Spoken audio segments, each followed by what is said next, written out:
மயிலுக்கு நடக்க இருந்த ஒரு மிகப்பெரிய கொடுமைய இப்போ விஜய் மட்டும் இல்ல, இன்னொரு ஒரு பொண்ணும் வந்து காப்பாத்த போகுது அப்டின்னே சொல்லலாம். அதாவது ஏற்கனவே இந்த தினேஷ தேடி வந்து ஒரு பொண்ணு வந்து அலைஞ்சுட்டு இருந்துச்சு. அதுவும் இல்லாம அந்த தினேஷ் இருந்துட்டு இப்போ வேற ஒரு பொண்ண ஏமாத்திக்கிட்டு இருக்கான் அப்டிங்கிற ஒரு விஷயமும் அந்த பொண்ணுக்கு நல்லாவே தெரிஞ்சு போச்சு. அந்த ஒரு விஷயம் தான் இப்போ விஜய்க்கும் தெரிஞ்சு, அதே மாதிரி கடைசியில இப்போ அந்த மயிலுவ காப்பாத்துறதுக்கு ஒரு மிகப்பெரிய உதவியா இருக்க போகுது அப்டின்னே சொல்லலாம். கண்டிப்பா இந்த ஒரு விஷயத்த யாருமே எதிர்பார்த்திருக்கவே மாட்டாங்க. அதுவும் இல்லாம விஜய் இருந்துட்டு இப்போ மயிலுவ ஒரு இடத்துல இறக்கி விட்டுட்டு போயிட்டாங்க. ஆனா மறுபடியும் அதே இடத்துக்கு விஜய் வராரு. எதுக்காக அப்படின்னு பார்த்தீங்கன்னா, நம்ம மல்லி இருந்துட்டு இப்போ ஃபோன் பண்ணி இந்த மாரி மயிலு கிட்ட நான் ரூ. 1 கூட குடுத்து அனுப்பல. நீங்க வந்து ஏதாச்சும் பணத்த வந்து குடுத்துட்டு வாங்க அப்படிங்கிற மாரி வந்து சொல்லி, பட் இருந்தாலும் மயிலு அங்கிருந்து போயிருக்க மாட்டா அப்படிங்கிற ஒரு கான்ஃபிடென்ட்டோட வந்து மறுபடியும் கிளம்பி போனாங்க. ஆனா அங்க போனதுக்கு அப்புறம் தான் ஒரு மிகப்பெரிய உண்மை தெரிய வரப்போகுது. அதுவும் இல்லாம இந்த தினேஷ முன்னாடியே ஒரு பொண்ண வந்து ஏமாத்திருந்தான் இல்லையா அந்த தினேஷ். அந்த ஒரு பொண்ணு மூலியமா எல்லா உண்மையுமே தெரியுது. அதுவும் இல்லாம இப்போ நம்ம மயிலுக்கும் இந்த தினேஷோட உண்மையான சுயரூபம் தெரிஞ்சு கடைசியில நீ இவ்வளவு மோசமானவனாடா, என்ன வந்து நல்லபடியா வச்சு பாத்துக்கிறேன் அப்படி இப்படின்னு சொல்லிட்டு நீ பாட்டுக்கு என்னென்னமோ சொன்ன. ஆனா உன்னை நம்பி நான் இப்படி மோசம் போக இருந்தனே, இப்ப கூட இந்த உண்மை எதுவுமே தெரியல அப்படின்னா கண்டிப்பா நீ என்ன கொண்டு போய் எங்கேயாச்சும் வித்திருப்பல்ல அப்படிங்கிற மாதிரி வந்து சொல்லி இப்போ இந்த தினேஷா அடி அடின்னு அடிச்சு கடைசியில வந்து போலீஸ் கிட்ட ஒப்படைக்க போறாங்க. அப்படிப்பட்ட சுச்சுவேஷன் இப்போ உருவாக போகுது. ஏன்னா இப்போவே வந்து இந்த மயிலுவ வந்து காப்பாத்திட்டாங்க அப்படின்னா பிரச்சனையே கிடையாது. கண்டிப்பா வந்து இந்த தினேஷ் எந்த அளவுக்கு எந்த எல்லைக்கு போறதுக்கு தயாரா இருப்பான் அப்படிங்கிற ஒரு விஷயம் எல்லாருக்குமே நல்லாவே தெரிஞ்சது. அடுத்தடுத்து என்ன பண்றது ஏது பண்றது அப்படின்னு சொல்றது தெரியாம இப்போ திரு திரு திருன்னு முழிச்சுக்கிட்டு இருக்காங்க. ஏன்னா இப்போ இந்த தினேஷ் வந்து அவ்வளவு தத்ரூவமா, அதுவும் இல்லாம இப்போ மயிலு வந்து ஏமாத்திருக்கான் அப்படிங்கிற ஒரு விஷயம் இங்க எல்லாருக்குமே தெரிஞ்சு போச்சு. அதாவது இப்ப என்ன ஆச்சு அப்படின்னு பாத்தீங்கன்னா ஒரு பக்கம் வந்து விஜய் இருந்துட்டு மறுபடியும் அதே இடத்துக்கு வந்து என்ட்ரி கொடுக்குறாரு. ஏன்னா பணம் வந்து குடுத்துட்டு போயிடலாம் அப்படிங்கிற மாதிரி வந்து சொல்லி, ஏன்னா மயிலு கிட்ட எந்த ஒரு பணமும் இல்லைன்னு சொல்லிட்டு இருக்கோ இல்லையோ பட் இருந்தாலும் ஊருக்கு போறவங்க கிட்ட கண்டிப்பா பணம் கொடுக்கணும் அப்படிங்கிறதுக்காக வந்து திரும்பி வராங்க. ஆனா இங்க வந்ததுக்கு அப்புறம் தான் ஒரு சில விஷயங்கள்லாம் வந்து தெரிய வருது. என்ன ஆச்சு அப்படின்னு பாத்தீங்கன்னா, அதாவது அங்கிருந்து ஒரு கார் வந்து கிளம்பிடுச்சு. அதாவது இந்த மயில் இருந்துட்டு மறுபடியும் நம்ம விஜய் வர்றத பார்த்து உடனடியா காருக்குள்ள வந்து ஏறி அங்கிருந்து எஸ்கேப் ஆகிறதுக்கு முயற்சி பண்றாங்க. ஏன்னா விஜய் மட்டும் பார்த்துட்டாரு அப்படின்னா கண்டிப்பா அவங்களோட கதை கந்தலாயிடும் அப்படிங்கிறதுக்காக. அதாவது மயிலும் தினேஷும் அங்கிருந்து எஸ்கேப் ஆக நினைக்கும் போது இப்போ ஒரு பொண்ணு வந்து தினேஷ் தினேஷ் அப்படின்னு சொல்லிட்டு வந்து சொல்லி வேகமா ஓடி வந்துட்டு இருக்காங்க. ஏன்னா ஏற்கனவே மயிலையும் அந்த தினேஷையும் வந்து பார்க்கும்போது அந்த பொண்ணு வந்து எப்படியாச்சும் போயிட்டு மயிலு கிட்ட எல்லா உண்மையும் சொல்லிடலாம். ஏன்னா அந்த பொண்ணோட வாழ்க்கையும் காப்பாத்திடலாம் அப்படிங்கிற மாதிரி நினைச்சாங்க.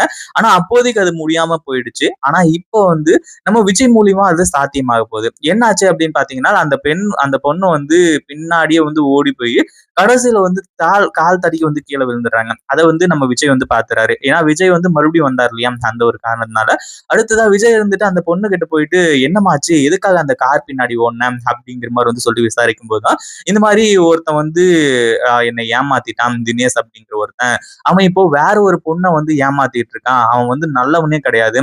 அதாவது வீட்டுல இருந்து பணம் எடுத்துட்டு வா, நகை எடுத்துட்டு வா, நம்ம போய் சந்தோஷமா இருக்கலாம் அப்படிங்கிற மாதிரி வந்து சொல்லி என்ன வந்து ஏமாத்திட்டான். அதே மாதிரி இப்போ ஒரு பொண்ணை ஏமாத்திட்டு இருக்கான். அந்த பொண்ணை வந்து அவங்ககிட்ட இருந்து காப்பாத்தணும் அப்படிங்கிற மாதிரி வந்து சொல்றாங்க. பொண்ணுங்க விஷயம் அப்படின்னாலே விஜய் பத்தி நல்லாவே தெரியும். விஜய் காப்பாத்துறதுக்காக ஓடோடி போவாரு அப்படின்னு சொல்லிட்டு அது நம்ம மயிலு அப்படிங்கிற ஒரு விஷயம் ஆரம்பத்துல தெரியல. ஆனா விஜய் இருந்துட்டு அந்த பொண்ணை கூட்டிட்டு கார்ல வந்து ஏறி கிளம்பிட்டு இருக்காங்க. அந்த காரை ஃபாலோ பண்ணிட்டு உண்மையிலேயே மயிலுக்கெல்லாம் பயங்கரமா ஆச்சு. ஐயோ மாமாவுக்கு உண்மை தெரிஞ்சிருச்சு போல, இப்ப நம்ம என்ன பண்றது ஏது பண்றது அப்படின்னு சொல்றது தெரியாம இப்போ மயில துடிச்சுக்கிட்டு இருக்காங்க. ஆனா அந்த காரை நிறுத்தி காருக்குள்ள இருந்து தினேஷும் மயிலும் இறங்குனதுக்கு அப்புறம் தான் அந்த தினேஷ் ஏமாத்திக்கிட்டு இருக்க ஒரு பொண்ணு வந்து நம்ம மல்லியோட தங்கச்சி மயிலு அப்படிங்கிற ஒரு விஷயமே தெரிய வரும். மயிலு இவன் கூட நீ என்ன பண்ற அப்படிங்கிற மாதிரி வந்து சொல்லி கடைசியில அந்த பொண்ணு எல்லா உண்மையுமே சொல்லுது. அதாவது நீங்களாச்சும் நல்லா இருக்கணும், இவன் ரொம்ப கேடு கெட்டவன், இந்த மாதிரி பணம் எடுத்துட்டு வா நகை எடுத்துட்டு வா அப்படிங்கிற மாதிரி வந்து சொல்லுவான். அதுவும் இல்லாம ஒரு வண்டி இருந்தா போதும், ஒரு போன் இருந்தா போதும், எங்க போனாலும் மாசத்துக்கு 30,000 40,000 சம்பாதிச்சலாம், ஈஸியா சம்பாதிச்சலாம், எந்த ஒரு பிரச்சனையும் கிடையாது, நான் உன்னை நல்லா வச்சு பாத்துக்கிறேன் அப்படிங்கிற மாதிரி வந்து சொல்லி என்னென்னமோ சொல்லுவான். அந்த ஒரு விஷயத்தெல்லாம் நீங்க நம்பி மோசம் போயிடாதீங்க அப்படிங்கிற மாதிரி வந்து சொல்றாங்க. அந்த தினேஷும் வந்து நீ யாருன்னு எனக்கு தெரியல அப்படி இப்படின்னு சொல்லிட்டு என்னென்னமோ சொல்றான். ஆனா கடைசியில இந்த விஷயம் எல்லாமே அதாவது அந்த பொண்ணே வந்து சொல்லுது இந்த மாதிரி கையை அறுத்துக்கிட்டது, கையில இருக்க கட்டு, தலையில இருக்க கட்டு, இது எல்லாமே அவன் போட்ட டிராமா, நீ நம்பவே நம்பாத அப்படிங்கிற மாதிரி வந்து சொல்லி கடைசியில தினேஷோட உண்மையான முகம் வெளியே வந்துருச்சு. அதே மாதிரி நம்ம விஜயும் அங்க இருந்ததுனால, மயிலுக்கு எந்த ஒரு ஆபத்தும் இல்லாம பாத்துக்கிட்டாங்க. அதே மாதிரி இப்போ மயில் இருந்துட்டு, "உண்மைய சொல்லு தினேஷ், இந்த பொண்ணு உனக்கு தெரியாதா?" ஏன்னா ஃபோட்டோ காட்டுறாங்க, ஆதாரம் காட்டுறாங்க, இன்னும் வந்து WhatsApp மெசேஜ் காட்டுறாங்க. இப்படி பல விஷயத்த வந்து காட்டுறாங்க. அத பாத்ததுக்கு அப்புறமா தினேஷ் வந்து மாட்டிக்கிட்டான். அதுவும் இல்லாம மயில் இருந்துட்டு, "இதெல்லாம் என்ன தினேஷ்?" அப்படின்ற மாரி வந்து சொல்லி அவன அடிச்சு வந்து விசாரிச்சுட்டு இருக்காங்க. அதுக்கப்புறம் தான் அவன் உண்மை எல்லாமே வந்து கக்குறான். அதுவும் இல்லாம நம்ம விஜய் அவன சும்மா விடுற மாரி வந்து கிடையாது. ஏன்னா அவன் இத்தன பொண்ணுங்களோட வாழ்க்கைய வந்து நாசம் பண்ணியிருக்கான். அவன வந்து விடக்கூடாது. இன்னும் எத்தன பொண்ணுங்களோட வாழ்க்கைய நாசம் பண்ணுவான் அப்படிங்கிற மாரி வந்து சொல்லி, அவ்ளோ கோவத்தோட வந்து நம்ம விஜய் இருந்துட்டு இருக்காங்க. சும்மா விடக்கூடாதுன்னு சொல்லிட்டு. அடுத்ததா நம்ம மயில் இருந்துட்டு, "உன்ன நம்பி வந்து ஏற்கனவே என் மாமா வீட்ல இருந்து ரூ. 1,00,000 பணத்த எடுத்து குடுத்தேன். அடுத்ததா இந்த நகை. இன்னும் எத்தன பொண்ணுங்களோட வாழ்க்கையடா நீ அழிக்கிறதுக்கு காத்துக்கிட்டு இருக்க? மாமா என்ன மன்னிச்சிரு மாமா. இவன் வந்து என்ன கூட்டிட்டு போய் சந்தோஷமா வச்சுக்குவான் அப்படிங்கிறதுனால தான். அதுவும் இல்லாம அக்காலாம் வந்து இந்த லவ்வுக்கு வந்து எதிர்ப்பு தெரிவிச்சாங்க. அதனால தான் வேற வழியே இல்லாம நாங்க ஓடி போறதுக்கு முடிவு எடுத்தோம். ஆனா இவன் இவ்ளோ கேடு கெட்டவனா இருப்பான் அப்படின்னு நான் கொஞ்சம் கூட எதிர்பார்க்கவே இல்ல. அப்படிங்கிற மாரி வந்து சொல்லி மயில் வந்துட்டு இப்போ நம்ம விஜய் கிட்ட வந்து சொல்றாங்க. அதே மாதிரி அந்த தினேஷையும் அடி அடின்னு அடிச்சு வெளுத்து கட்டி, இப்போ அடுத்ததா போலீஸ் கிட்டயும் ஒப்படைக்க போறாங்க. அதுவும் இல்லாம இப்போ அந்த பொண்ணு புதுசா வந்தாங்க இல்லையா? அந்த பொண்ணு இருந்துட்டு அந்த தினேஷோட உண்மை எல்லாத்தையுமே புட்டு புட்டு வச்சதுனால தான் இப்போதைக்கு மயிலுவ எந்த ஒரு பிரச்சனையும் இல்லாம காப்பாத்த முடிஞ்சது. இத பத்தி யாருக்கெல்லாம் வந்து சந்தோஷம் அப்படிங்கிற ஒரு விஷயம் கமெண்ட் பண்ணுங்க.